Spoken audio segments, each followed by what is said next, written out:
追风盖月前路，眼为。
望尘丹可以令人忘却前尘而不自知，故名望尘丹。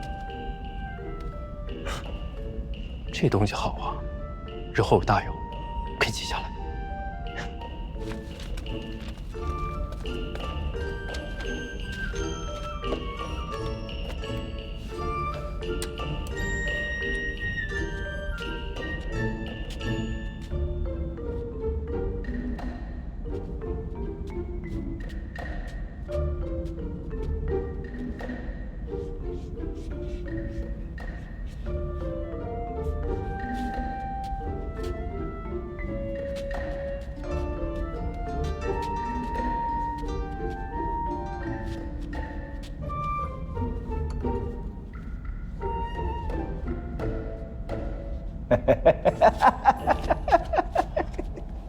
这三公哥是按时收费的，你这样抄，这不是白白浪费灵石吗？敢问徐老有何办法？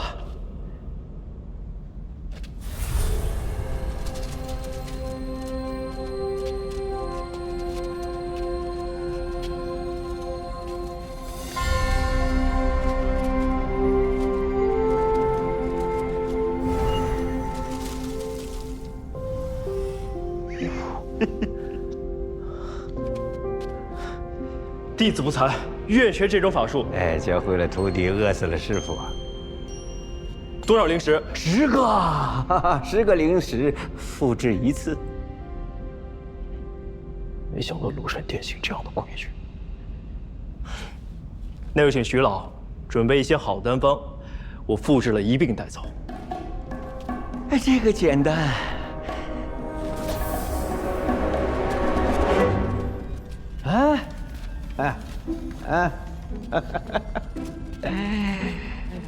这些可以吗？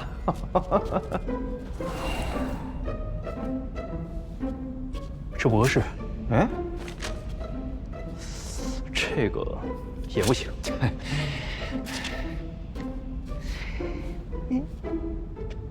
庐山殿里不会都是这种货色吧？第一次来庐山殿的人都这么问呢。殊不知，没有好的炼丹炉，拿到再好的丹方，也炼不出来。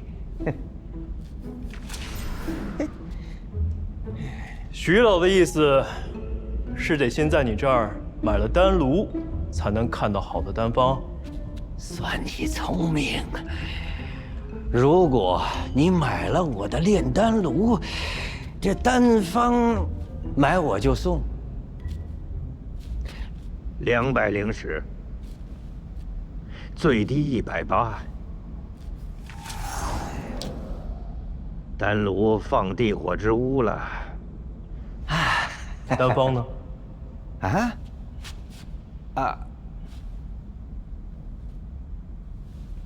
买我丹炉，赠你丹方。君子一言，驷马难追。丹方，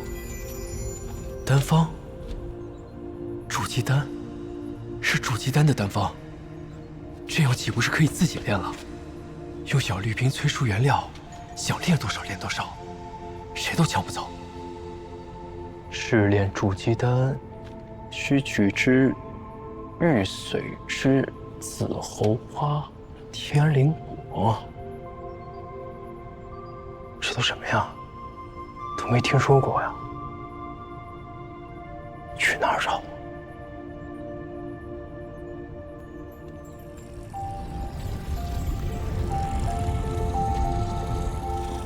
这里就是地火之屋了。还有180灵石一个的丹炉。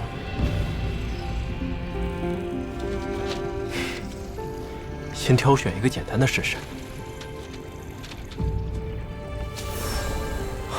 放尘丹，就你了。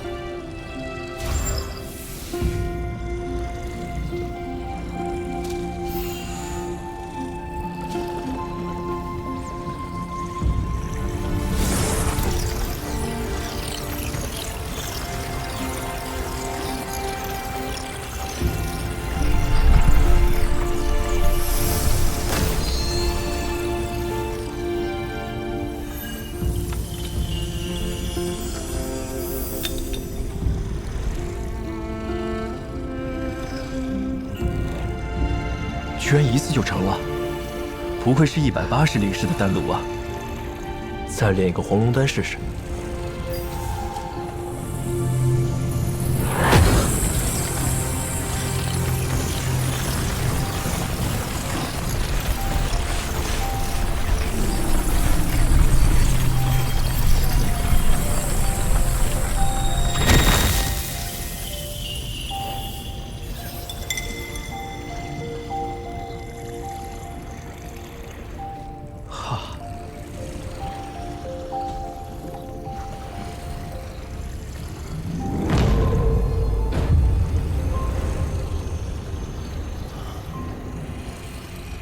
纯度也提高了很多。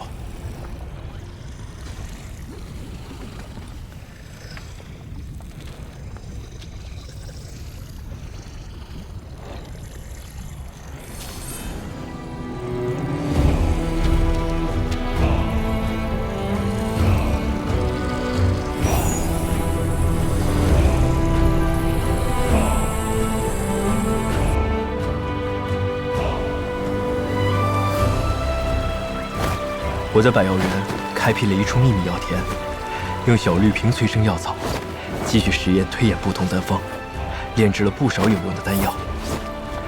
只是最重要的筑基丹所需的那几味药，还没有头绪。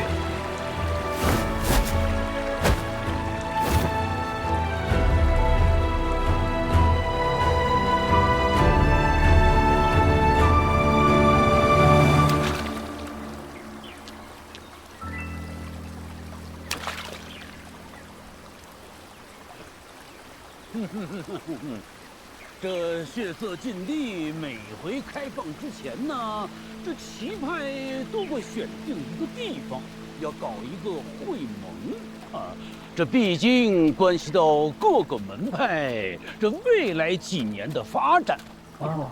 所以说呢，每一次血色禁地开放，都血色禁地关系到各个门派未来实力的高低。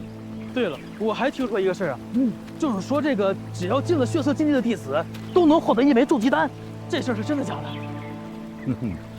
假的。哎，我就说嘛，但是，这个传闻呢，也不算离谱啊。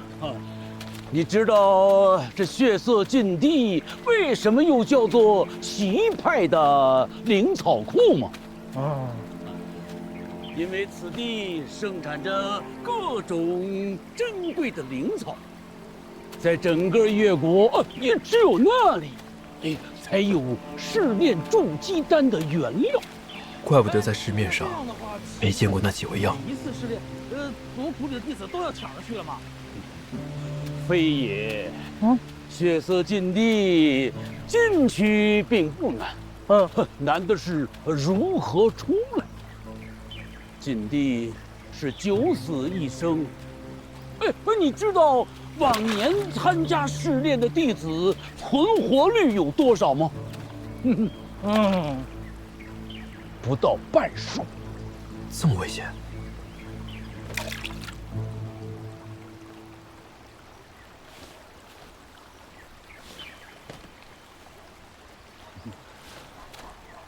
这位小友，你也对血色禁地感兴趣？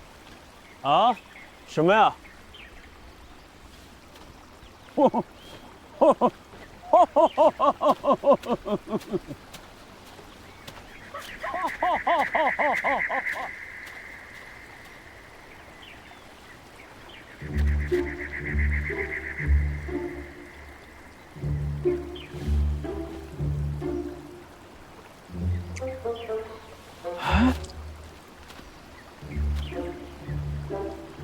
师弟，你吃的那是什么呀？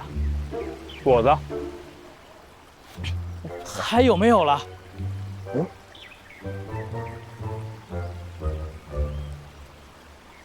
正好，还剩一个。哎，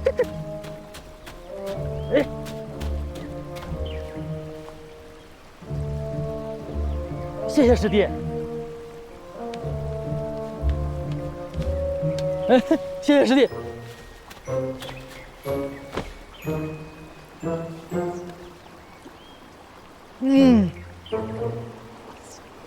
师兄，刚刚那人谁啊？他你都不知道？向之礼向师兄，谷内年龄最大的炼气期修士，去了好几次血色禁地，还都活着回来了，就是还没筑基呢，也是奇怪。这老头真笨，天天就是要赏乐。门派打得好算盘呀，需要丹药，就逼着我们这些炼气弟子拿命去换。你们说，那老头是不是诚心吓唬人？一把年纪了，还没筑基，他肯定最着急去血色禁地博筑基丹了。明明想去，又怕年轻人抢他名额，就来吓唬我们。不过，他万一说的是真的，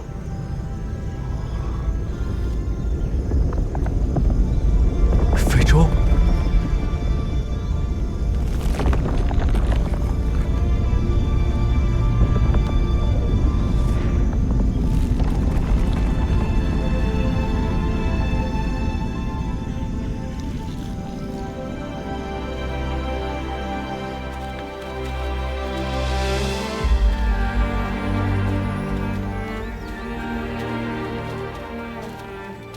诸位长老远道而来，周某有礼了。我已在前机堂内摆下花果茶点，请诸位随我来吧。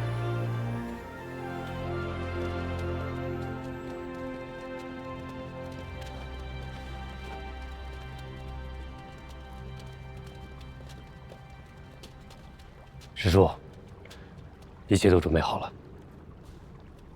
你先下去吧。是。来，吃，尝尝。哎，尝尝这糕点，哎，这好吃。这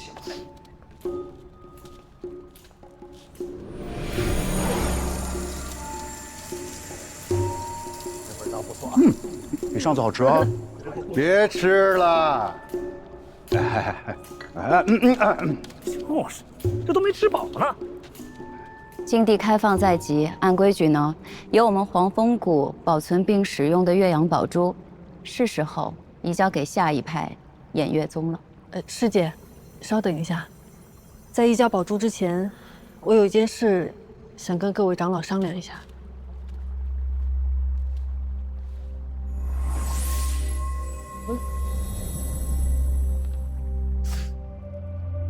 这不是筑基丹吗？质量差了点儿。哎，我这个好点儿。这2颗筑基丹应该是不同批次炼制而成。没错，浮云子手上这颗是20年的禁地材料制成的。那我这个呢？这颗是近期的禁地材料制成的。虽然都是筑基丹，但是两者的品质相差甚远。相信各位长老也有所察觉，禁地中灵草的数量、质量大不如从前。所以，我代表偃月宗在此提议，此次禁地执行后，将提前进入禁地封闭期，将禁地封禁60年。什么60年？这太长了吧？这太久了。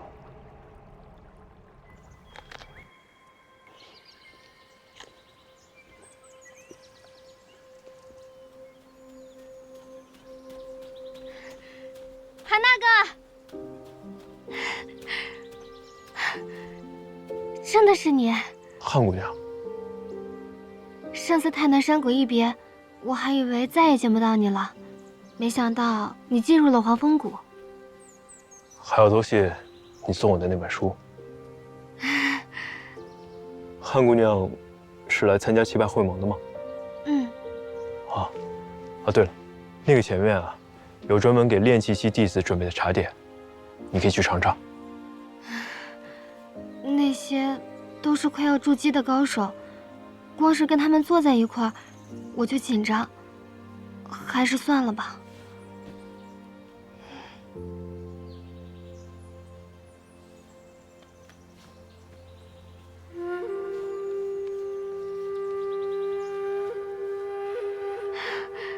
谢谢韩大哥。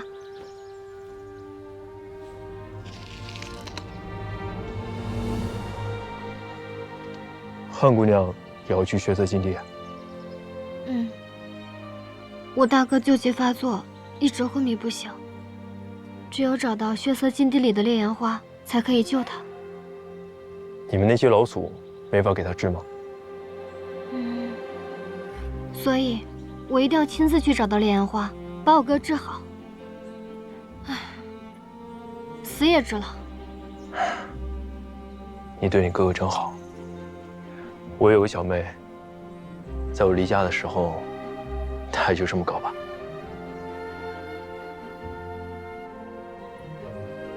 禁地中灵草珍贵，就算5年开启一次，采到的筑基丹原材尚且不够，改成一甲子，那缺的筑基丹怎么补？可不是嘛！就是啊，就是你们偃月宗家大业大，那自然是备了不少筑基丹。可是我们这几派可不行啊，多少弟子排队等着呢。就是啊，怎么办？筑基丹之所以重要，也是为了小辈考虑。每次禁地一开，折损的炼气修士几乎近半，这些弟子的性命，诸位长老就不放在眼里了吧？天道有常，不为尧存，不为桀亡，这心里的慈悲，难道能大过天道？小小的筑基丹，搬上天道了，不至于，不至于。这看样子，你们黄风谷也是站在偃月宗那边的。这世上的天材地宝本就有限，有多少的灵草需要经过100年甚至1000年才能成材？近几年各派的弟子剧增，而灵草却是摘一颗少一颗。正是，现在的所作所为无异于杀鸡取卵。况且，我听说魔道6宗又有异动，我们更应该避免伤亡，否则他们攻打进来。魔道？几百年了，年年都说有魔道，可除了我们这几个老家伙，又有谁真见过？是啊。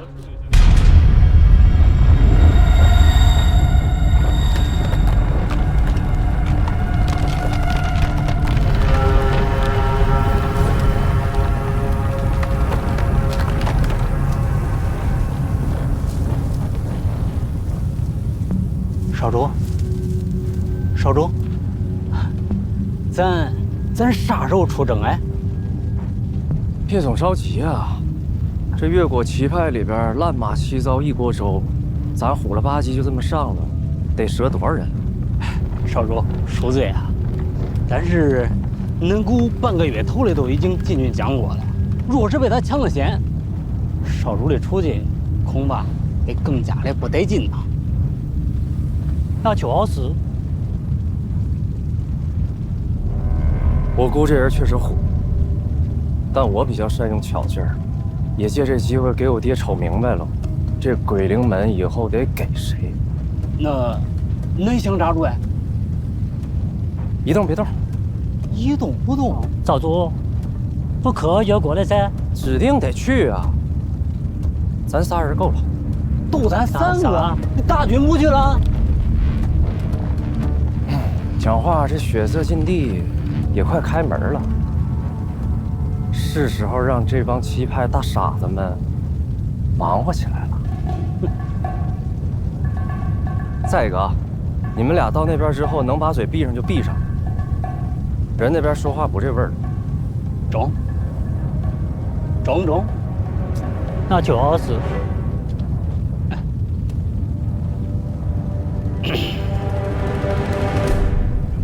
你们都是各派的老人了，七派如今势力如何？你们心里不清楚吗？比5年前如何？比60年前又如何？哎，正是因为各门派的势力在下滑，我们才更需要到这个禁地多采一些灵草回来，不然这些练气的弟子如何向上提升锻炼呀？对呀，是啊，总不能害怕牺牲就不去禁地，这不是因噎废食吗？对呀，对呀，我们几个反正不同意。怎么一个比一个轴啊？啊？哎，我是都无所谓啊，只是5年一次赌，这次要60年一次赌，我不知道某些人等不等得起。哎，你说谁呢？我们来就同意啊！请洪福师姐催动岳阳宝珠。师姐，请催动岳阳宝珠。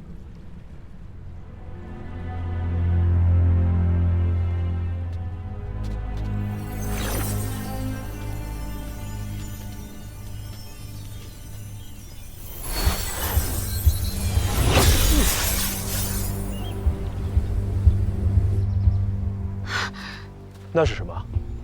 岳阳宝珠。看来长老会那边有情况，我先去看看。韩姑娘，一定要从禁地平安回来。嗯，再见。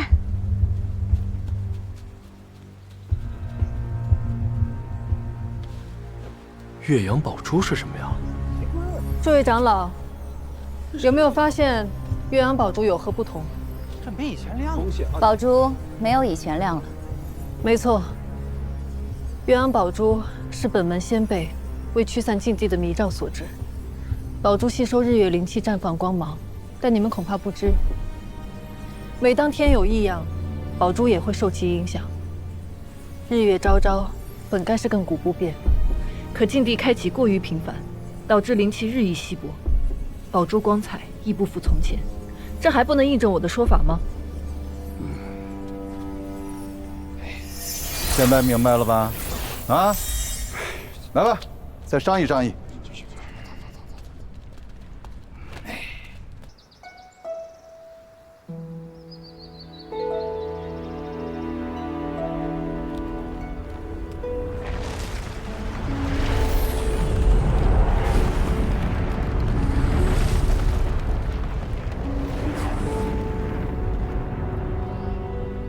这血色禁地如此凶险，要不等下次开启，准备充分些再去吧。听说了吗？以后这血色禁地要改为60年开放一次，这下要拿到筑基丹，恐怕更加困难了。是啊，可要不突破筑基期，这寿元也就100-200年，再来一个60年，那莫不是要等到老？要不这次咱就去吧，去的话问问表姐，她去咱就去。不用问了，那姓陆的去，表姐肯定也要去。但是这一次改了规则，去的人肯定比以往要多，咱们务必要小心行事，别因为这个丢了性命，那就不值得。好，那快走吧，他们都在这报名呢。走。如果再开，就要等60年。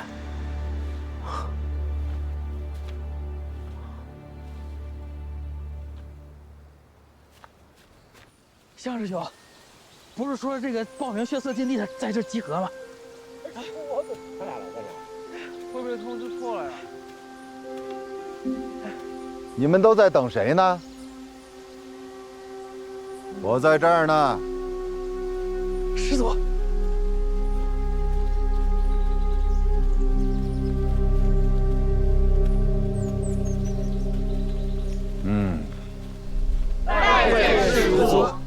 的人还挺多。哎，你们都做好送死的准备了吗？啊？不是我吓唬你们啊！我们黄风谷弟子数千，筑基的有多少知道吗？不过100人。知道是为什么吗？因为筑基丹稀少。不光如此，还因为炼气与筑基虽然只差1阶，但是境界却相隔10万8千里。所以啊，有很多人都会像你们一样，都想进禁地碰碰运气，结果呢，白白丢了性命。别说筑基了，连活下来都是奢望。所以啊，若是你们没有拿出必死的决心，老夫奉劝你们赶紧回去啊，以免你们的仙途到此为止。那当然了，若是听到老夫的话，你们依然有决心，可以站出来，我看看都有谁。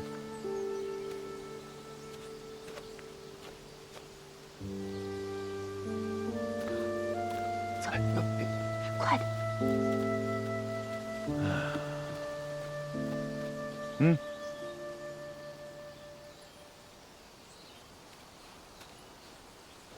哎，你们这13个人是不是已经听到禁地再开要等60年的消息啊？啊？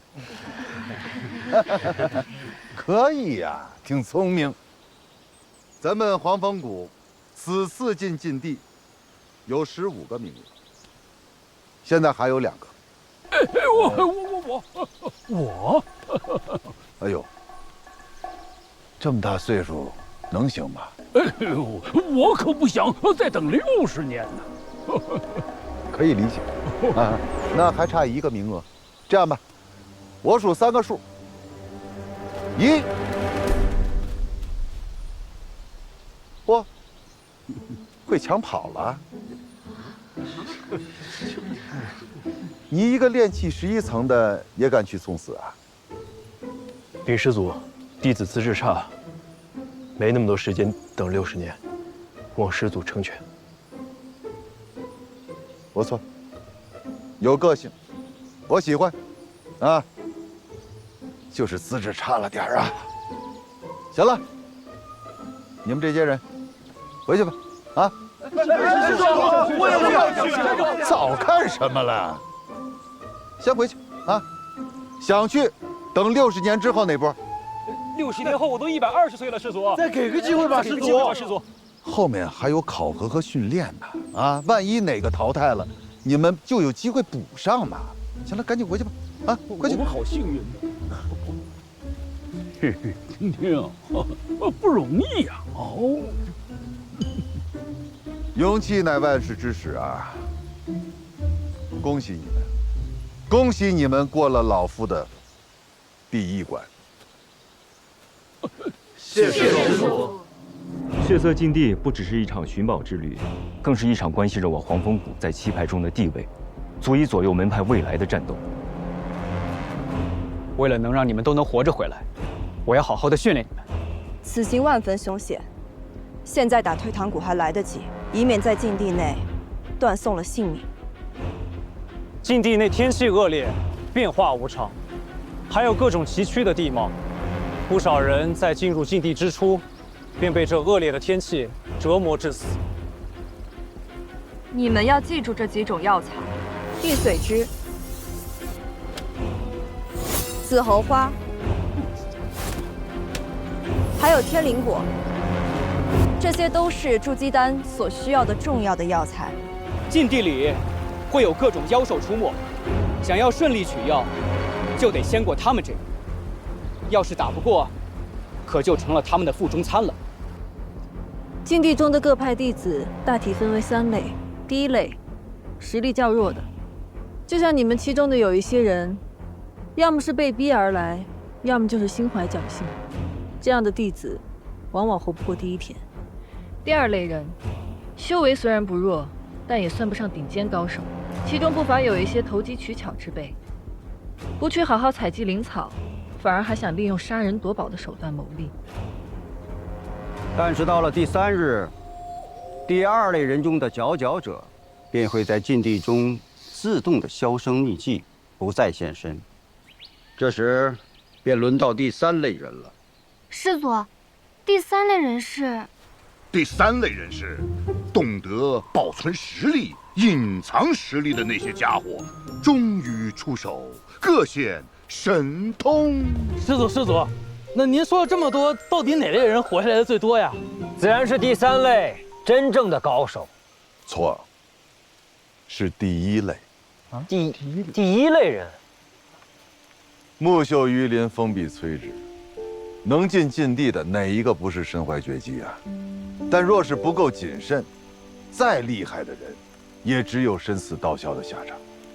而那些实力最弱的呢，因为早早认清了现实，反而能够成为最容易全身而退的人。藏巧于拙，用晦而明。没想到，当初莫大夫教我的一切，在修仙界依旧适用。当然也有，碾压花刀屋，碾压上过灵兽山，巨剑门，横扫巨剑门。好了，经人可嘉。但是我还是那句话，活着回来最重要。是。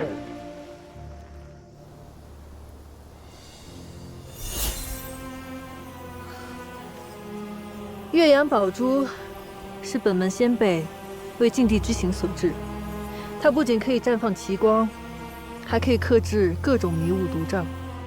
血色试炼中啊，有一个宝物，叫岳阳宝珠，光如日月。就是因为它在血色禁地中太过好用，被其他6派集体声讨。我们偃月宗不得不将宝物献出，成为7派的共有之物。禁地之行后，原执掌宝珠的一派就要交出此物，只是今年又回到了我派手中。7派约定，只有在第4天才能打开岳阳宝珠。那师祖，是不是到了第4天，采集灵草就更方便了？恰恰相反，岳阳宝珠未出现的时候，你们暂时是安全的。当岳阳宝珠一出现，你们就要注意躲藏了。这是为什么？因为它的出现就是杀戮的信号。你想一下，如果你是花了3天，结果什么灵草都没采集到的人，在剩余的有限时间里，你会做什么？杀人夺宝。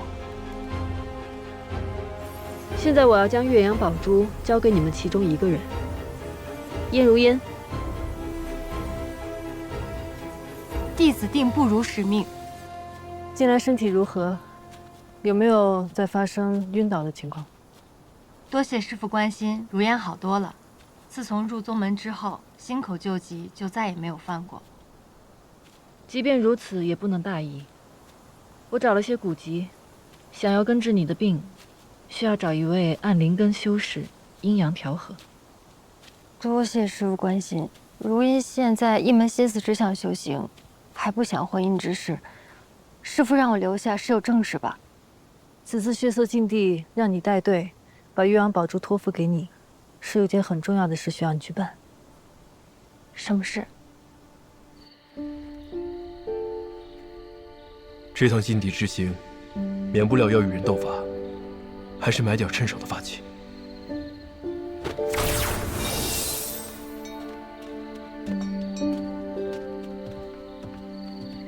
在下望宇，是万宝楼的掌柜。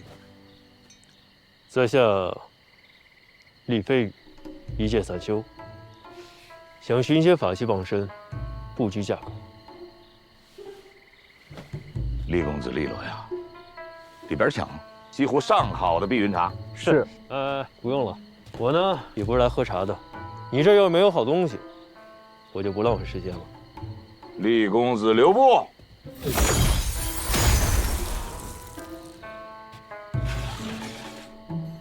金夫子母刃一套，母刃一把，自刃八把，这可是以精铁、精金为原料，有炼器大师3天3夜炼制而成。只要手持母刃，就可以同时控制8把子刃攻击敌人。敌人不是防不胜防，而是疯了，哎，拦不住。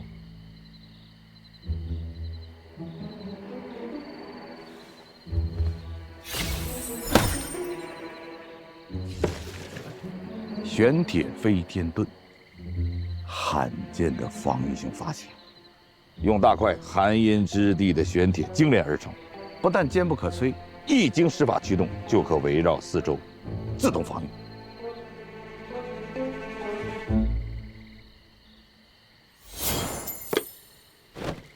哎呀，我厉害的厉公子的到底是经历了什么呀？全是大世面吗？好吧。不装了，给你看看我最喜欢的宝贝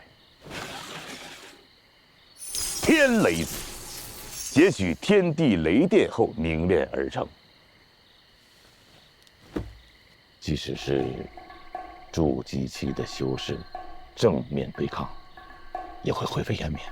哇，是，说没就没有。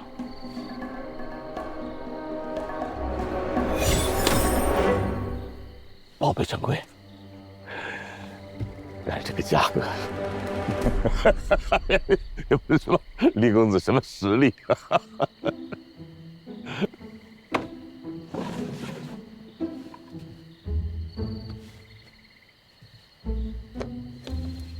黄敬之啊，黄敬之不值钱，不过闹呢。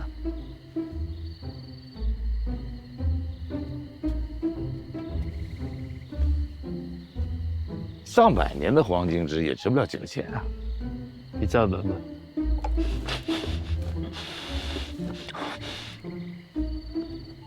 ？500年，500年，500年，500年可以。这些不够，把你们这最好的拿出来。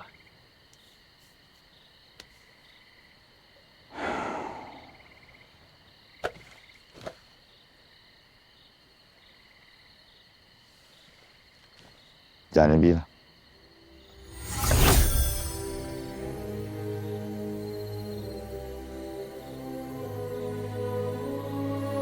金光砖符宝，本殿的镇店之宝。这还是结丹期的修士才能练得出来的啊！虽然启动的时候稍稍的有一些慢，但它绝对不是俗物。说吧，厉公子，想换哪一件宝贝啊？我全都要。嗯？啊，厉公子果然是阔绰，但厉公子你是不是搞错了？是，药草很珍贵，但是想抵我这些宝贝，差点意思。谁说我这500年灵草啊？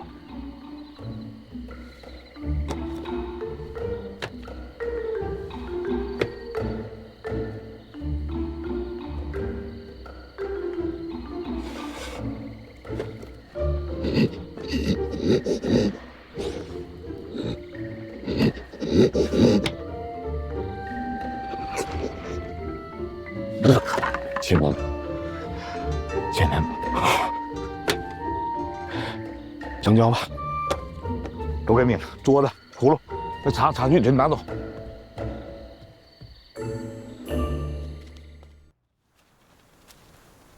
禁地之行万分凶险，我们务必要携手行事。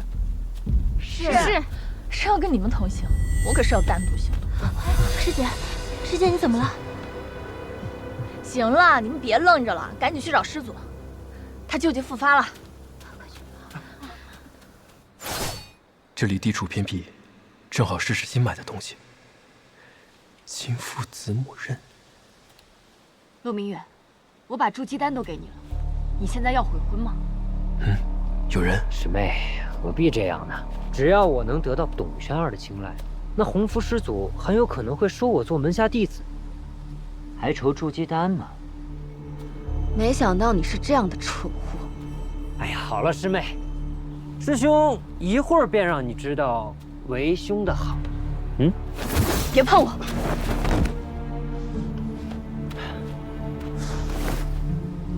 婚约的事情我会跟父亲说清楚，你就继续做你的白日梦吧。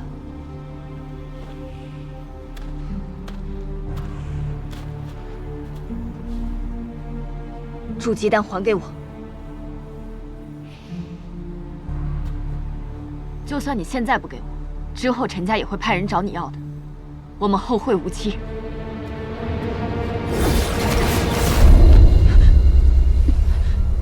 好了，师妹，别担心，这不过是我的丰富之术。如果师妹不是陈家家主的独生女，放你一马也未尝不可。只是我实在担心你由爱生恨，还报复为兄。筑基丹，为兄笑纳了。只是师妹你，最好还是从这世间消失最为妥当。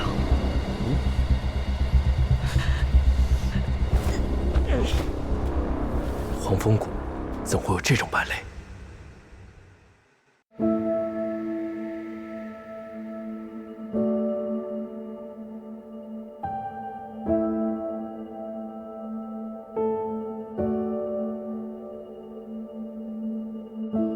梦里有梦的碎片，鲜血落在水中天。此去经年，步履流连，风景又浮现，难忘记不如怀念。总说往事都如烟，回首荒唐不忍言。喧嚣红尘，寂寞书卷，挥去了流年。这望眼，时过境迁。秋风泛起，又见炊烟，似天边，犹如眼帘。回首已在下。